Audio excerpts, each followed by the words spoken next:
It's the end of the month and I get paid weekly, so let's budget for the month of April and I can tell you where I'm predicting my money to go for the following month. So if you guys are new here, I work in theatre and I get paid every single Friday, but I try to keep a monthly budget just to keep an eye on my money and see where it goes throughout the month. For the month of April, I'm going to spend all my time here in Singapore, so I'm trying to account for higher prices. So I've increased certain categories just because the cost of living and doing things cost a little bit more here. This month, in terms of my savings, I am hoping to put away a grand total of about £3,644 and 48 pence, and that is to go across my things like my holiday pot, gifts, taxes.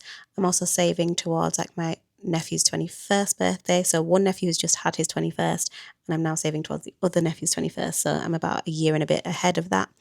I'm putting additional money towards my house savings, plus my rainy day fund, my emergency fund, house deposit, investments, a family holiday to Barbados, which fingers crossed can happen, my PT, plus I'm also doing the 4p Monzo challenge. In terms of my bills don't change, so that should be about £277 and 78 pence throughout the month of April. Now, in terms of my expenses, this is where things will fluctuate.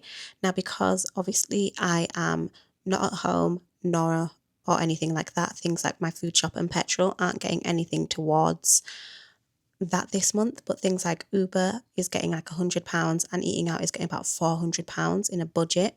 That's because, as I said, the cost of living and doing things here in Singapore is a lot higher than it is in the UK, so I'm trying to factor that in. So £400 is probably the most I'm going to put towards like what my expenses. I've got drinks and coffees in there as well. Activities, because I might go to Universal this month.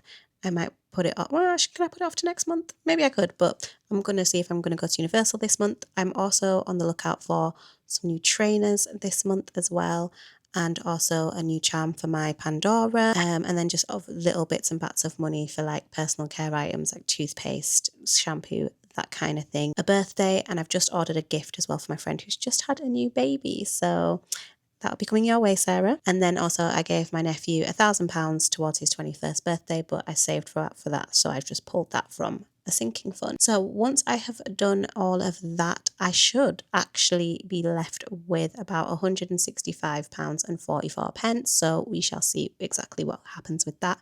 If I am left over with any money from the month, I'll probably put it towards like my house deposit or my investments or something.